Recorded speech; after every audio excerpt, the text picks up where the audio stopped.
Il est 11h16, je vous propose d'écouter Bruno Retailleau qui s'est exprimé ce matin sur ce sujet. Peut-on tuer un enfant de 11 ans parce qu'on a perdu, parce qu'on a été contrarié, parce qu'on est frustré à force d'addiction à des jeux vidéo?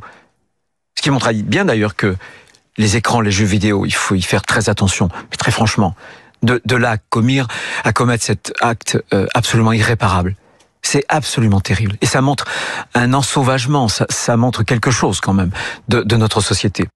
C'est ça qui est difficile, et on en parlera tout à l'heure, notamment avec Stéphane Clerget, de tirer des conclusions définitives sur ce qui me paraît moins un fait divers pur et qui a toujours existé dans les sociétés françaises et qu'on ne peut pas forcément rattacher à quelque chose de général. Mais en même temps, c'est vrai que les jeux vidéo, c'est quelque chose qui n'existait pas il y a 50 ans. Donc on est là en train de naviguer avec parfois des pensées, disons-le, qui sont contradictoires. On va écouter Thibaut de Montbrial, président du Centre de réflexion sur la sécurité intérieure. Il était invité de Sonia Mabrouk ce matin. Ce qui est terrible, si on prend un peu de champ, et si on regarde ce qui est devenu notre pays en quelques décennies, c'est qu'aujourd'hui, autour d'un établissement scolaire, il y a 3 menaces.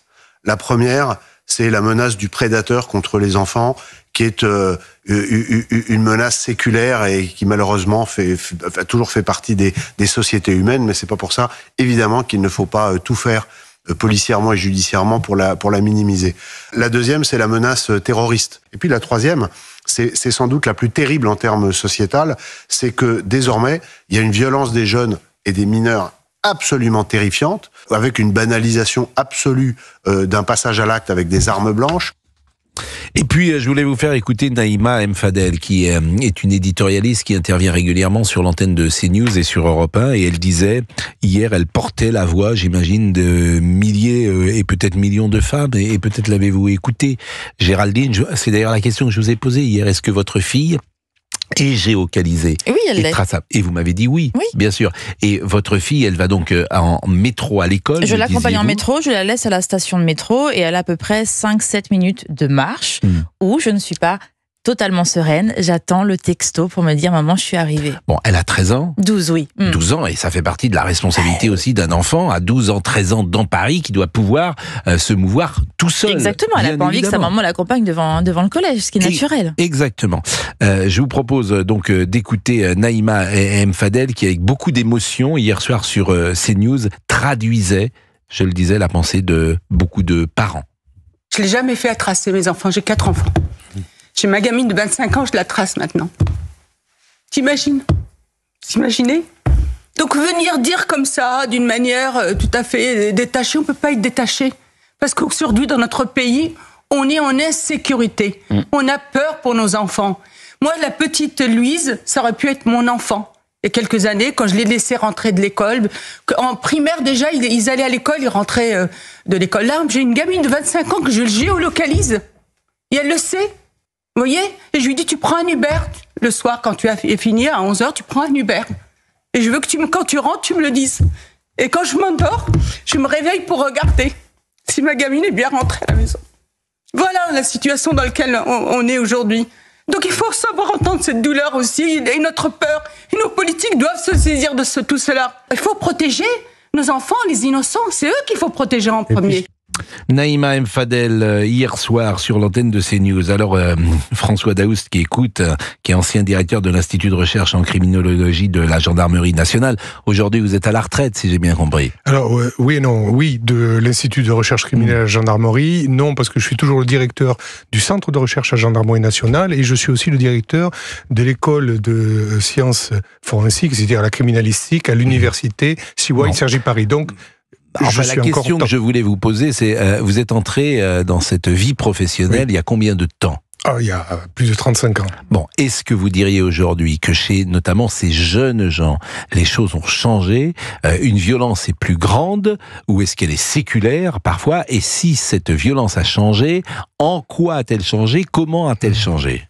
Ce sont beaucoup de questions. Ah oui. Il y a des questions qui intéressent aussi les sociologues. Mais en dehors de ça, ce qui a changé, c'est effectivement ce tissu ou ce fond de violence et qui a pris paradoxalement une montée exponentielle après le confinement. On voit avant et après, même s'il y avait déjà un mouvement qui était très allant. Et là, on parle d'une violence entre jeunes, des jeunes vers les adultes, plus de limites. On voit la moindre dispute dégénère, des armes par destination ou des armes blanches qui sont diffusées. C'est clair et net là-dessus. Concernant la petite Louise, je reviendrai à vos paroles initiales, c'est un petit peu ces agressions séculaires. Les enfants ont fait l'objet de tout temps d'agressions particulières par des adultes, des jeunes adultes ou des adultes pas jeunes non plus, que ça soit pour des motifs de colère, que ça soit pour des motifs de vengeance, que ça soit pour des motifs sexuels directement ou par destination, par l'intermédiaire d'outils, c'est-à-dire qu'il y en a qui ont une telle frustration sexuelle qu'ils vont compenser par des armes et un déchaînement de violence sur le corps de leurs victimes. Donc, ça ne veut pas dire qu'il faut négliger, bien au contraire. Si on peut prévenir, ce serait tellement mieux. Et en tout cas, il y a deux aspects. L'ensemble de cet ensauvagement de nos jeunes. Est-ce que c'est le manque d'éducation, d'encadrement, tout ce que l'on veut, tout ce qui s'est accumulé depuis des années avec l'excuse de minorité qui est toujours poussée à son extrême, ou au contraire, et les autres faits qui sont des faits liés à la nature humaine propre. Je crois qu'on a un auditeur avec nous qui s'appelle Stéphane, qui est chauffeur routier et qui voulait peut-être ou vous poser une question ou nous faire part de son émotion. Bonjour Stéphane. Bonjour Pascal. Vous habitez où Stéphane ? Donc j'habite à Rouen Pascal. Donc on a déjà eu l'occasion de savoir à l'antenne, enfin d'être en relation à l'antenne régulièrement. Je suis très peiné, très peiné et c'est l'émotion quoi. Je veux dire, je suis très ému de par la mort de la petite Louise. Simplement, je voudrais simplement dire que nous, nos enfants, on les accompagnait à l'école, on allait les rechercher déjà. Moi, j'ai un fils qui a 23 ans, le deuxième. On faisait déjà ça il y a 23 ans. Donc, mais je pense que actuellement, c'est vrai que les parents ont de quoi être inquiets, quand on entend ce genre de choses, quoi. Tout simplement. Enfin, je veux dire, c'est très triste quand on apprend la mort d'une petite fille de 11 ans, quoi. Je veux dire, c'est un mal profond, quoi. Je veux dire, voilà, il n'y a pas de mots pour ça, quoi. Alors, je retiens quand même que vous-même, avec des enfants de 23 ans, à l'époque, donc il y a 10 ou 15 ans, alliez chercher vos enfants. Donc, déjà ouais. Pensiez-vous que cette violence existait?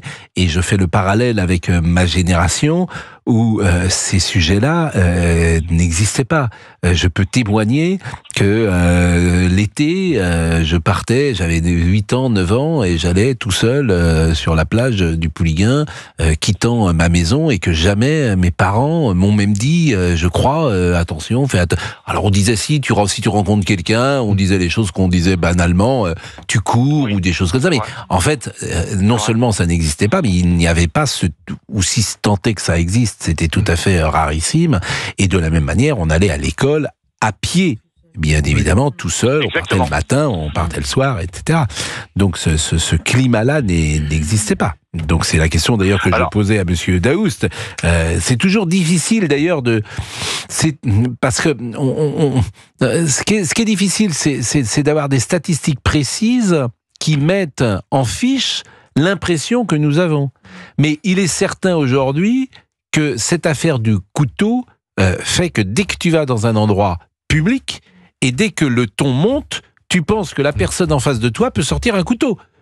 Bien sûr que tout le monde pense à ça. Que tu sois en voiture, dans un quartier, dans n'importe quel quartier, d'ailleurs, de Paris, et que ta tentation, s'il y a quelqu'un, par exemple, qui est pris à partie, etc., ta tentation, c'est peut-être de ne pas t'en mêler. Parce que la peur est tellement grande, souvent, on dit ça, si tu réponds, on sait pas qui tu as en face de toi. On ne sait pas, alors peut-être tu te fais insulter dans la rue, tu vas pas répondre. parce que tu ne sais pas qui tu as en face de toi. Et cette affaire de couteau est absolument sidérante. Mais vous-même, Stéphane, par exemple, est-ce que vous avez, dans votre travail de chauffeur routier, un exemple récent d'une violence qui a pu vous surprendre, que ce soit au volant ou en dehors du volant? Ah bah au volant, c'est des incivilités routières régulièrement, je veux dire des queues de poisson ou des choses comme ça. Mais moi je dirais donc je vais vous rejoindre après sur ce que vous disiez récemment parce qu'on est quasiment du même âge. Je dirais simplement que depuis le Covid, les mentalités ont changé, Pascal. Donc nous on le voit dans notre métier de chauffeur-livreur, les mentalités ont changé et les gens ont conservé cette mentalité. C'est-à-dire que nous on était en deuxième ligne, si vous voulez ce qu'on appelait les deuxièmes lignes, et il leur fallait tout de suite. Donc ils ont gardé un petit peu cette mentalité de tout de suite, et si vous n'avez pas, le ton monte. Mais nous, il faut savoir que dans nos entreprises, on est paramétré pour canaliser la violence des mots de ces gens-là. C'est-à-dire que nous, on nous paramètre, on nous forme à redescendre, si vous voulez, la personne qu'on a en face de soi si le ton monte. Vous voyez ce que je veux dire? Complètement. Donc on est habitué à ce genre de choses. On sait très bien que par rapport à la personne qu'on va avoir en face de soi, ça reste une minorité, je vous l'accorde, mais il y a toujours une personne qui est censée vous gâcher la journée et ça peut vite, comme vous disiez, partir en live. Moi, je suis étonné pour que les pouvoirs publics ne fassent pas des grandes campagnes de civisme, pour tout vous dire. Je pense que le civisme, c'est sûrement un des traits les plus importants dans une société. Alors, c'est quoi une campagne de civisme? Bien, par exemple, on pourrait imaginer des publicités lorsque vous êtes arrêté par un policier. Comment vous devez réagir? Que devez-vous dire? Comment vous comporter de ça? Puisque manifestement, les gens ont perdu ce sens-là. Peut-être qu'il faut leur réapprendre. Je vous remercie en tout cas beaucoup, Stéphane, de votre témoignage. Je vais remercier également monsieur François Daoust, police technique et scientifique, le choc du futur. C'est également l'occasion de saluer notre ami Jacques Pradel, que j'aime beaucoup, qui vit en Corse, je crois, l'ami Jacques. Non, Jacques vit en Corse, il vient de temps en temps sur Paris, et ça a été un plaisir. Eh bien, on l'embrasse parce que c'est un très grand professionnel et c'est un homme charmant. Oui. Je confirme. Donc, merci. Et puis, Guillaume, vous allez aller peut-être aux informations et revenir dans la deuxième partie de cette émission. 11h27, à tout de suite.